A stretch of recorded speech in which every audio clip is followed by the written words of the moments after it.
on First Take. Great show coming there.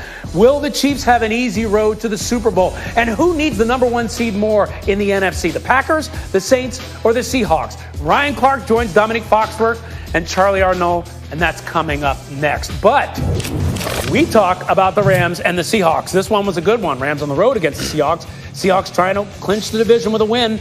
Under 4 minutes to go. Rams up 6-3. Rams 1st and 10 on the 29, and Jared Goff rolls right, overthrows it, and that happens.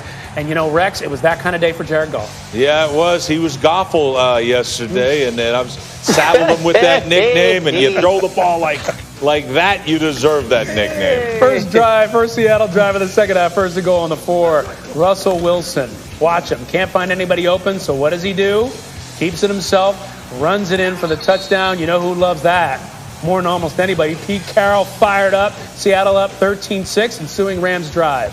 Rams going for it on 4th and goal from the 1. Malcolm Brown gets the handoff, and short of the goal line, Seattle's defense forces a turnover on downs. Next Rams drive, 3rd and 7 on Seattle 42. Goff competes this to Gerald Everett for the first down. So that happened, and Dan, this is critical right there. Yeah, I've had this happen. It's incredibly painful. You slam your knuckle onto that defender's helmet. That thing pops out. Tough guy popped it back in on the field. Jared Goff's going to have some issues with that thumb. Yeah, under 3 minutes in the 4th. Seahawks in the red zone, 13-9. Wilson drops back. Jacob Hollister with the touchdown. 13 yards for the score. Seattle would hold on for the 20-9 victory. Big win right there for Seattle. And I look at this, and Dan, I wonder, what is there to say about Jared Goff's performance yesterday? It's holding the football team back. You know, it's a Super Bowl caliber defense. One of the best defenses we've probably seen in the NFL over the past couple of years. Just play to play to play. They're really, really, really good. And Jared Goff is a guy that, you know, he's had some streaky moments this year where he's looked absolutely spectacular. But the mistakes are hurting the football team. The careless mistakes with the football, the trying to do too much with the football, the taking the points off the board with the football mistakes are hurting. And when you have a defense that is that good, you can't make those mistakes. Those mistakes that force your defense to be, 1, backed up into their own area, or 2, you take points off the board. So Jared Goff, I believe in him. I still believe that he will get this fixed. We'll see what his thumb looks like this week. But the mistakes by him have hurt their football team over the last 6-7 weeks. Doing too much, mistakes hurting his team. Rex, it's interesting. Kind of reminds me of the guy he went with in the draft class, Carson Wentz, a little bit. What do you think about Goff? Yeah, it really Goff? does. And he just, Ryan, he's been way too careless with the football. And Dan's point about you got a Super Bowl caliber defense and you're holding them back, it says turnovers. And look, this kid, he has had moments.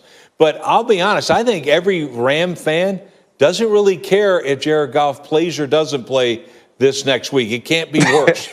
I mean, that's kind of how it feels. Like, look, the momentum shifted so much in this game. They're stopped on turn the ball over on downs on the 1 yard line. They throw the interception in the red zone. I thought the Rams had a chance to win this game but it just didn't happen. You got to get average play at least from a quarterback, and if you do that, they can be dangerous. But right now, Jared Goff's play has been so bad. I mean, this team should be one of the teams we talk about as the best teams in the league, and none of us are willing to say that now. Yeah, so RC, what is this team with Jared Goff to you? They're a team that's played Super Bowl caliber defense every week but one, and that week's probably in Buffalo early on in the season with a quarterback that you can't win with. And that's just honest. When you look at Jared Goff, and, you know, we saw this in, I think it was year 3 of him, he kind of came along and he became a guy that you could win because of. We watched him go toe-to-toe with Patrick Mahomes in the primetime game. That was an instant classic. That Jared Goff is gone. I don't know where he is. I don't know if you can find him, but he isn't the guy that's shown up for this team throughout this season. And when you lose to the New York Jets, things become a little bit more glaring. You start to dissect things a little bit more, and you realize that you have a transcendent player on the defensive line. You have a cornerback or a defensive back in Jalen Ramsey that's now played all 5 positions and played them at an elite level, but you can't win games because your quarterback turns the ball over, and he hasn't been creating big plays for you as well. And if you are turning the football over and not creating big plays, then you're a negative to a good football team. And that's what Jared Goff is right now.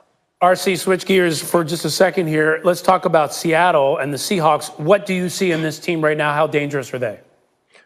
You know what? They're playing more Seattle-like football. Even when they were 7-1 early on in the season and we were talking about letting Russ cook and winning the MVP, it still didn't feel physical. It didn't feel like Pete Carroll, the way he wants to win football games. Now this defense has picked up. When you go to that goal line stand and keeping the Rams out of the end zone, the interception by Quandre Diggs, Dunlap now being able, along with Reed, to create pressure on the quarterback in the four-man rush. It looks more like what you're used to now with the physicality with Chris Carson in the backfield. And then you allow Russell Wilson to make the big plays. I believe they're a step below where the Green Bay Packers are and the New Orleans Saints. But this is a team that's going to make some noise in the playoffs. And I don't think you're rushing to play if you're one of the NFC elites.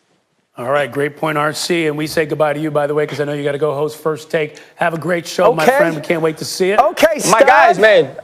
Whatever, bro. Bye. You can make it happen right here. Baker takes it himself and fumbles. A critical mistake right there, Dan. I mean, this is, Ryan, like fourth, you've got the first down. Just secure that football, and you got a chance to win the game. Here's Baker Mayfield after the game. There's no excuse. Plain and simple, I failed this team. I put 3 balls on the ground. I have to hold on to the damn ball. I failed this team. We had exactly what we needed to win this game, and I didn't do good enough.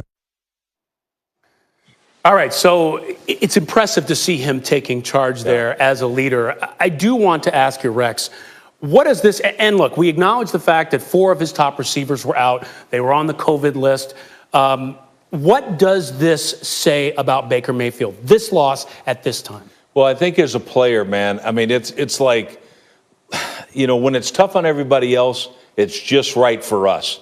That's the approach they needed to take in that game. And unfortunately, they got beat. Mm-hmm. But no receivers, none of that stuff. Forget all of it. We found a way to win. And if Baker, man, protect the football. The thing that drives me crazy, Ryan, is he fumbles on that, you know, on the quarterback sneak. This isn't the first time. He's done it 2 weeks now. 2 out of the last 3 weeks, he's fumbled on a quarterback sneak. Like, yes, Baker has to protect the football. But I will say this. It speaks volumes of where he's come when he handled that press conference. He put it on himself. And when you do that, you take all the pressure off of your teammates for losing to the Jets. You took it all off of them and put it on yourself, and I appreciate that. Ryan, go ahead. Well, listen, the thing is, though, Rex, he ain't have all his teammates. And this is not an excuse for Baker Mayfield. I believe he is who he is. He's a guy that when the complementary pieces are there, when the game is called great by Kevin Stefanski, that he could produce. And if he gets hot because he is so streaky, then you're in trouble. Then he really is dangerous. And yesterday I just love the way that Baker Mayfield fought. When you have a guy like Nick Chubb, when you have a Kareem Hunt, 2 Pro Bowl caliber running backs, and you can't produce rushing yards against the New York Jets, you don't deserve to win. But they were in the game because they continued to fight, because they had a quarterback who led and continued to play. And absolutely, he put the ball on the ground 3 times. It's unacceptable, and it's a huge reason why they lost this game. But I feel no differently about Baker Mayfield in a negative way after this outing. I feel better about him. I feel better about him as a player. I feel better about him as a quarterback. But the reality is he should have put it on him. He should have taken the onus of this loss. But looking forward now, this team may not reach a goal that they put themselves in position to reach. And because of the COVID list or because of the fumbles, whatever it is, that will be disappointing. Dan, there's going to be talk all over Cleveland and elsewhere. He's a franchise guy. He's supposed to take the guys he has on the team and elevate them. I get that the 4 receivers were out, but still, the offensive line was depleted. But still, this is what franchise players do. They elevate. They win these tough games. What do you say to that? Yeah, if he gets to practice with them, I'd be with you, Rye. Like, here's my thing. So coaches, so everyone knows, coaches start game planning on a Monday, right, for their upcoming weekend game. And they're putting all their plays in. They're devising their base game plan, then their third down game plan, and their red zone game plan, how they want to attack the defense. And they're doing so with all their players because they have no reason to think otherwise. Imagine doing all that planning and then on Friday night going, nope, these guys aren't going to be there. The offensive line is going to be without 2 starters. So then you got to go attack your game plan and go, okay, cross off, and it becomes, well, what do these guys that we're going to have to play with, what can we do? What do they know? And so I know everyone wants to kill Baker.